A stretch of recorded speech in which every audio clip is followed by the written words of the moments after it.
What if I told you that there's actually a universal language that all things and all beings in this universe communicate through? And what if I told you that we're actually primitive because we're still using languages like English and Spanish and limited language with limited words without the awareness of the universal language that connects all? That language is what I like to call the language of energy, because there is a unified field of consciousness that all things are connected to and all things are connected through.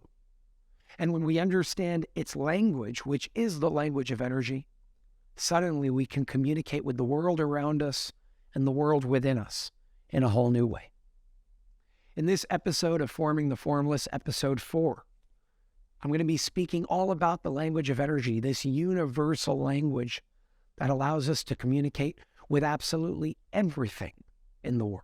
Understanding the language of energy will allow you to see color in a whole new way, will allow you to see food in a whole new way, will allow you to see animals, listen to music, the shapes all around you, seeing them in a whole new way, in a more expansive way, that will allow you to lead a life that will help you tap into the reason of why you came here in the first place. What I like to call your purpose or your destiny. My name is Jason Shurka, and this is Forming the Formless, episode 4, all about the language of energy.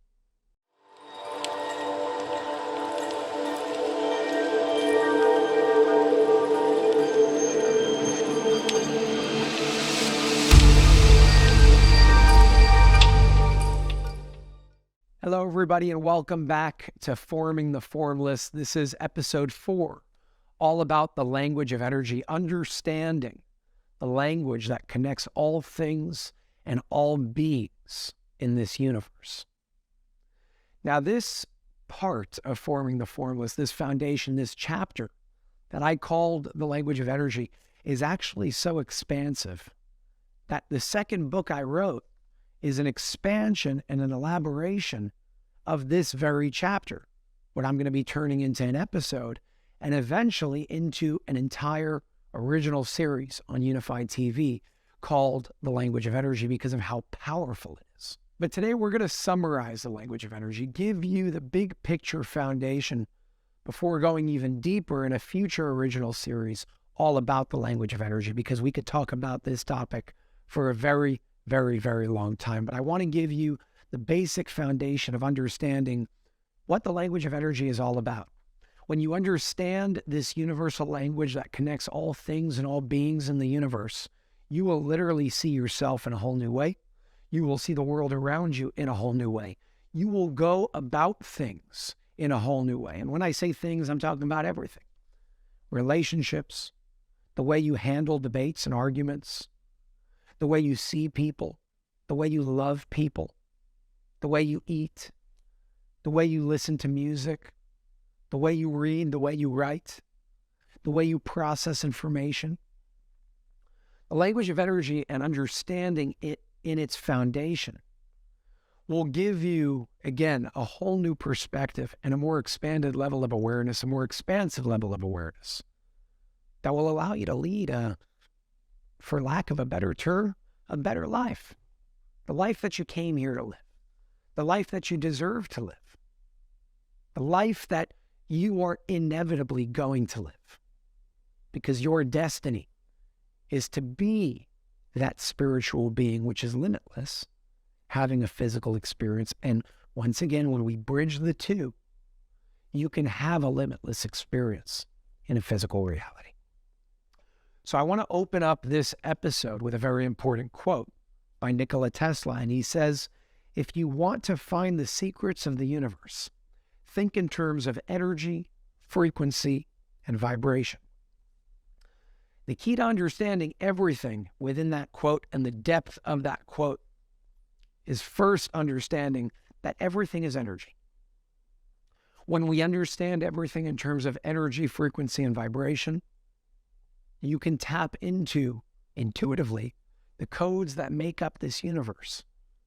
When you understand that there are codes that make up this universe. So when I talk about codes, I'm talking about vibrational codes in the form of energy, frequency, and vibration that make up absolutely everything. Those codes are what allow you to process and literally project what you experience as your external reality. Soon we're going to come to understand that that's just a projection of what's going on inside of you. But I'll leave that for a different time because that's a whole topic in and of itself. So let's go back to the idea of everything is energy. You see, when we look in this physical reality, when we look on the surface, everything looks like it's its own individual object, its own individual creation, its own individual piece of matter. But as we know from the beginning of this series, all matter, all creation, all physicality stems from the same place. That place that we call the formless realm, where all form is derived from. Everything can be deduced down to energy.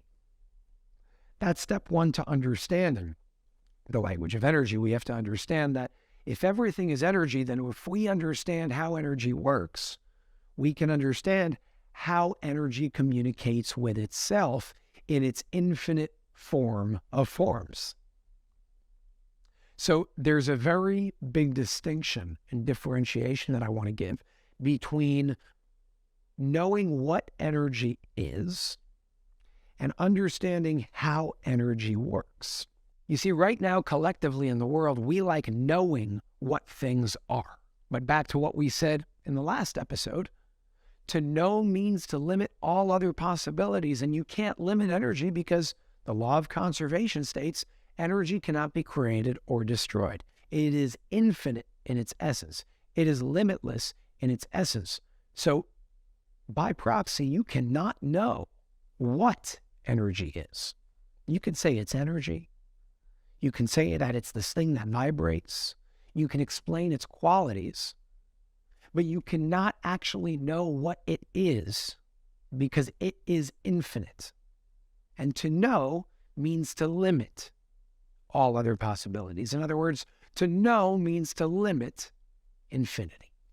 So, what energy is, how energy works. Again, we focus in the collective today what things are. That won't take us far. Because you can always break it down further and further and further and further and further. Just like if I give you a ruler that spans 12 inches, you can always keep cutting it in half, and you will never get to zero, because you will always just get an inch closer to zero for an infinite span of time. So what do we have to focus on? If we want to understand the language of energy, forget about what energy is. Focus on how energy works. And I'll give you a perfect example. Take electricity. Electricity is a form of energy. Now, we could talk about what electricity is all we want, but the next person will be able to come in and give you a deeper explanation, and it will keep going forever because you can never actually know what electricity is in its core because its core is infinite. But we do know how electricity works. And because we know the laws of electricity, electricity now serves us. You see, today, if I were to go and turn on a light switch, the lights would turn on. And that's not a miracle. That's just our creation based off of the laws of electricity. We understand how it works.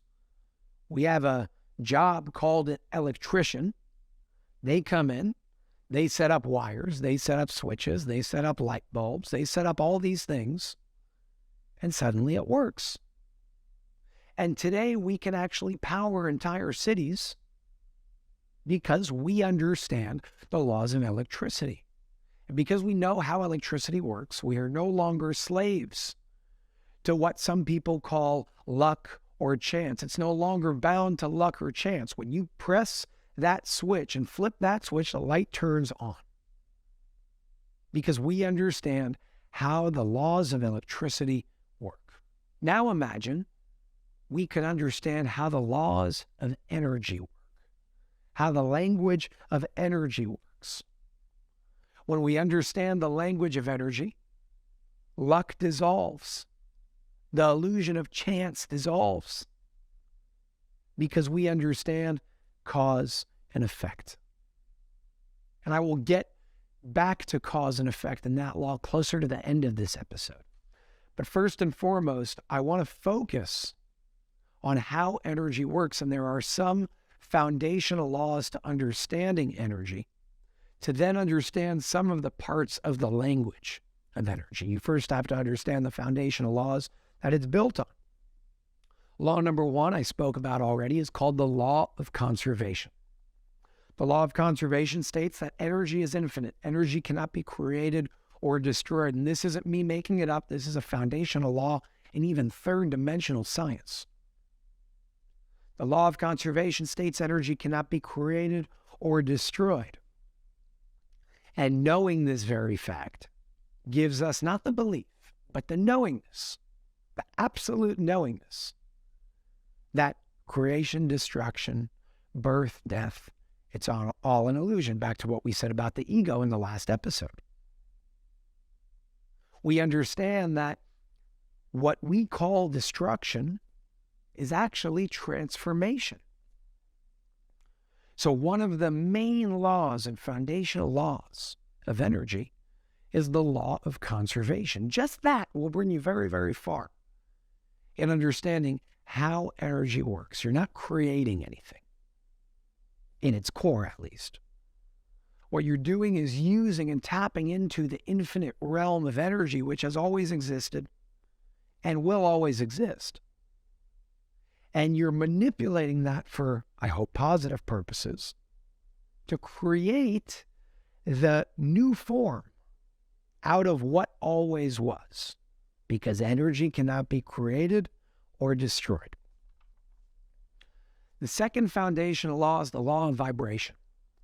To understand the law of vibration, which is extremely foundational and extremely important when it comes to the language of energy, you first have to understand that vibration rules all. There is nothing in this physical world or non-physical world that doesn't vibrate, that doesn't have a frequency. Why? Because what is energy? Well, again, we can't explain energy in its core all the way down because it's infinite, but I can give you some qualities about energy. Energy is a vibration.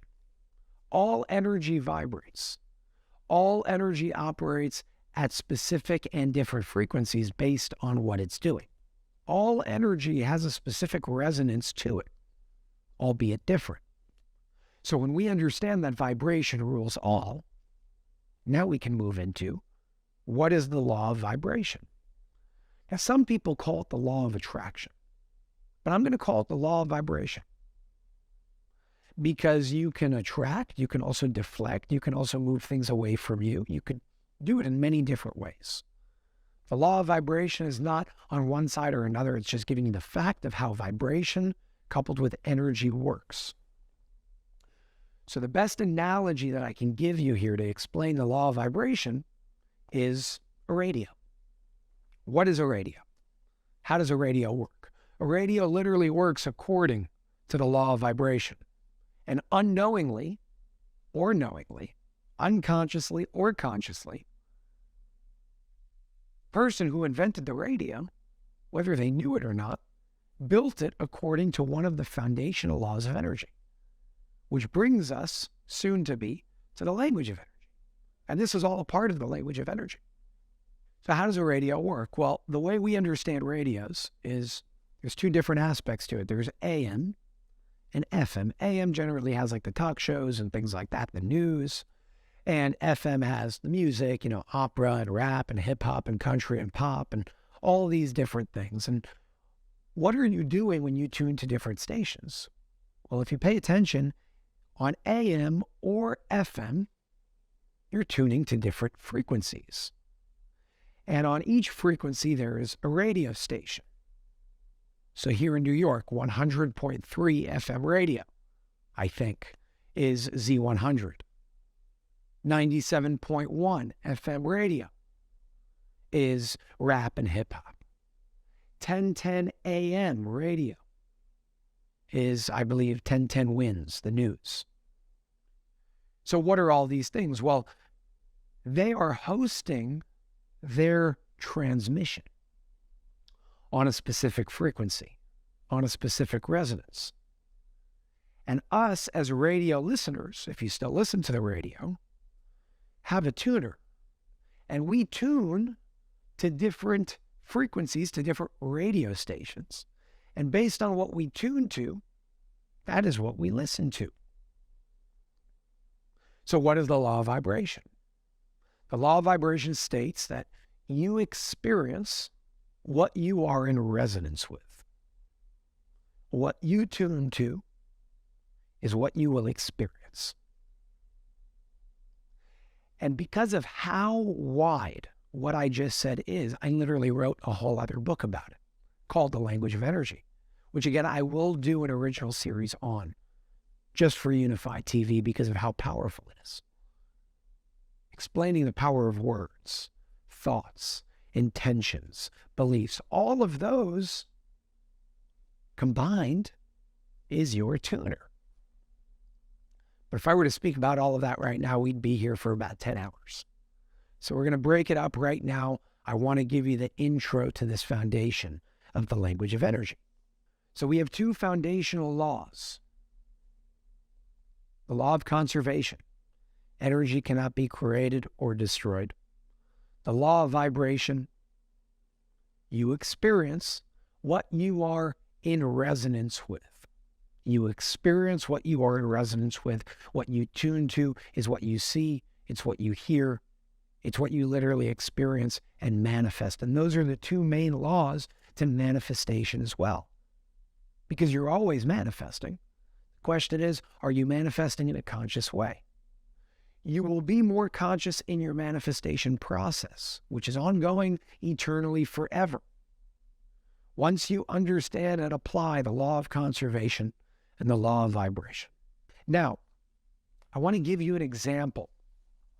One of the primary examples of the language of energy, how you can actually use it. You see, once you understand that vibration is all, energy is all, frequency is all, resonance is all, vibration rules all, and energy cannot be created or destroyed, then suddenly you see the world around you a whole lot differently. So I want to speak about something that's very, very powerful, and most people are not even aware of it, and it's the power of color. So some of you may say, well, what the hell is color? That was my question when I first started looking at it, after understanding the law of conservation and the law of vibration. And the deeper I looked into what is color, the quicker I got down to the factual conclusion, you can look this up, that color is frequency. The spectrum of color from red to purple, it's different frequency, it's different vibration, it's different wavelengths. Purple is much shorter. Red is much longer. Red vibrates slower than purple. And I started looking into all of this, and my first question was, okay, how does that actually help us? Who cares if red is a longer wave than purple? Who cares if purple vibrates quicker than red? How do we apply this awareness and this knowledge into our daily lives? And when I first learned that, I did not know the answer. But then one day I saw a map of the human body. And right next to that map of the human body, I saw a map of the human body according to Eastern perspectives, Eastern medicine, Eastern ways of healing. And I saw those 7 chakra points. And then I paid attention to the fact that each chakra is represented by a different color, all the way from your root to your crown in order: red, orange, yellow, green, blue, indigo, violet. And I didn't understand why that was. So I started going deeper, all because of my simple awareness of the law of conservation, the law of vibration. That brought me into what I'm sharing right now. And quickly I came to understand that those colors actually represent the optimal resonance and frequency of each part of the body. So the root operates in the resonance and vibration of red. That's why it's represented by that frequency and vibration, which in other words is a color. Same thing with blue. Blue is your throat chakra. Same thing with green. Green is your heart chakra. So I took a leap of faith and I said, well, wait a second. I have a hypothesis to make here. Is it possible that the colors around us in the natural world are actually showing us the optimal vibration of that object? And by surrounding ourselves with that object, we could heal that part of the body. And the first thing that I went to was food. Food, natural food, unprocessed food, alive food, like plants, herbs, vegetables. They're very colorful. Very colorful. And my hypothesis was, if all of this is what it seems to be, then that should mean that cherries, which are red, are good for your blood and inflammation. It should mean that things like asparagus, artichoke should be good for detoxing the lungs and helping the heart experience its optimal state of operation. If it's correct, it should mean that foods that are yellow, like banana, lemon in your water, pineapple, mango, are good for your digestive system. So I went deeper into seeing if that hypothesis was true. And lo and behold, it was. Even Western medicine and Western ways of healing will tell you that bananas and mangoes are very good for your digestion, which is your solar plexus, your third chakra. Now, the deeper I went into the Eastern side of everything, I came to understand that there's more than just one body. It's not just physical. There's also emotional aspects of the body. And I came to learn that the solar plexus, for example, the chakra that is in resonance with the yellow vibration, the color that we call yellow, that part of the body stores fear. It stores depression, by the way. That's where the energy of depression is stored. So my next leap of faith was, is it possible that mangoes may have the proper nutrients and minerals and composition to help heal us on the emotional level from depression? I looked deeper into it, and the answer is yes. So why am I sharing this with you? Because that is the language of energy. Food is always trying to communicate with us. The universe is always telling us what we need to know. The question is, do we know the language to be able to understand what it's trying to tell us? Do we know the language that it's trying to communicate with us through for us to understand what everything around us is trying to say? And up until now, most of us do not. And my goal and my intention, my hope, is to change that. To bring the language of energy to the collective of the masses, to the awareness of the masses. To bring the language of energy to absolutely everybody. So everybody understands how everything is always trying to tell us what to do, because the universe isn't happening to us. It's working for us. It's working because of us, because we are the universe and the universe is us. You will understand more of that as we go deeper into the illusions, specifically the illusion of death and specifically the illusion of separation, which does not exist in the fundamental reality.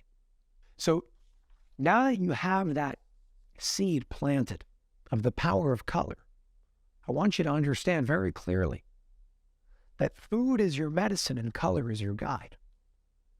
If you'd like to learn more about the power of color, if you'd like to learn more about which foods to eat to heal which part of the body,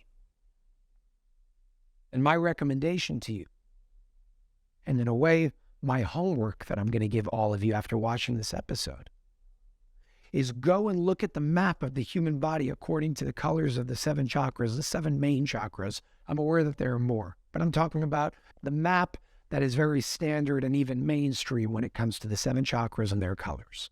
And moving forward, when you start eating, eat consciously according to the color of your food. When I say food, I'm not talking about processed food, and I'm not talking about food that was killed. I'm speaking about the food that needs you to consume it in order to continue spreading its seed. Meat does not need you to consume it in order to continue spreading its seed. Fruits, vegetables, herbs do. That's why they're colorful and tasty. That's why they smell good. They attract us, so we eat it. And if we lived in harmony with nature, we would eat, move on, literally poop it out. And that seed would be in another part of the world. That's how they spread their seed. So that's what I mean when I speak about food. Real food that is alive, created by Earth in its natural form, consumed by us, needing us to consume it in order to spread its seed. Fruits, vegetables, plants, herbs, nuts, seeds. That's what I'm talking about when I speak about food. So my challenge and my homework to you is start paying attention to the color of your food. If you have a problem with a specific part of your body, whether it's emotional or physical, look at the maps. Go search and research these maps of the body, the emotional body and the physical body. See the colors that correlate with each part of the body and eat accordingly. If you want to take it a step further, it doesn't just need to be with food. It can be with nature, heart, green. Go walk in the rainforest. Go walk in the forest. Go sit under a tree. Go lay on green leaves and green grass. You see how many ways there are to go about healing when you understand the language of energy. It changes the way you do absolutely everything. So for this specific episode, I want to focus on color when it comes to the language of energy. And when I do the original series all about the language of energy, I'm going to go a whole lot deeper into understanding words, thoughts, beliefs, colors, shapes of food, shapes of everything around you, relationships, music, art, all of it. Because we can go very, very deep when it comes to the language of energy, but this is the seed that needs to be planted in order to not overwhelm you and give you everything that you need to start on your own journey and really bring your own creative perspective to this. Teach the world what you learn. That's why we learn in the first place. To bring this episode to a close and to summarize this while also segueing into the next episode, all about the line of manifestation, I want to speak about cause and effect, dissolving the illusion of luck and chance because they don't exist, simply by making you aware of what I said in the beginning of this episode. If you don't understand the laws of electricity, then when I flip a switch and get a light to turn on, you will call that, oh my God, you're lucky, that was chance. And I will tell you, no, no, no. That was an effect of a cause. The cause was understanding the laws of electricity. The effect was having light at any time that we want. Operating cities in the way that we choose to with electricity. Luck and chance doesn't exist when you understand the law of cause and effect.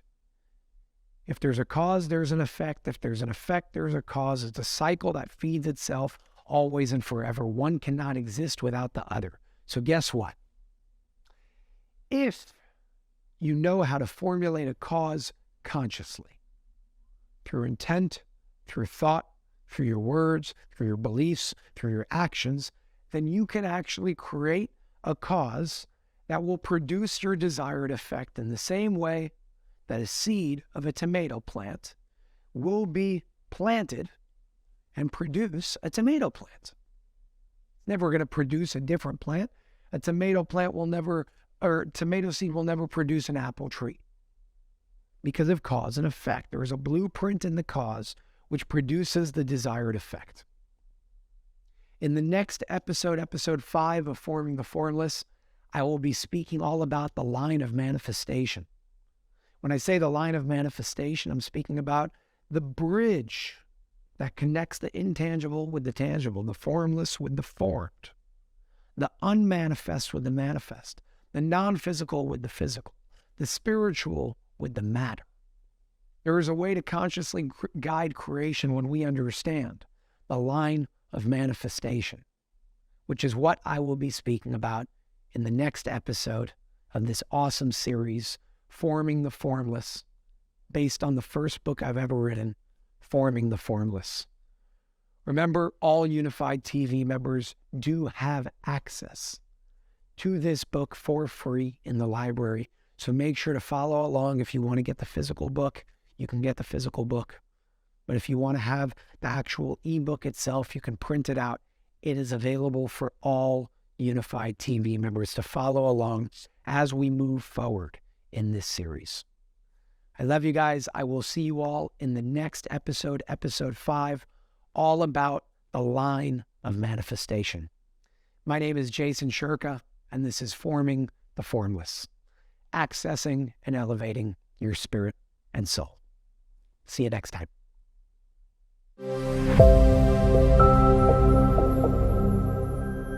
Subscribe.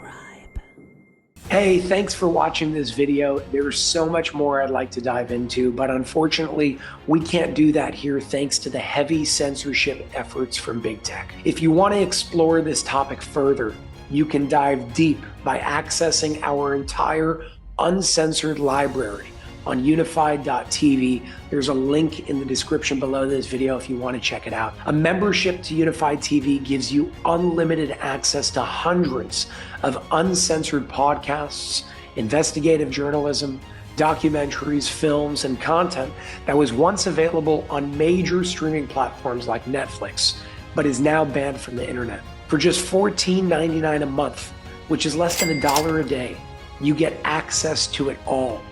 Your subscription also helps keep the platform running free from censorship and corporate influence. Please consider supporting us and enjoy all of our unfiltered and thought-provoking content in return. Thank you very much, and I will see you on Unified TV.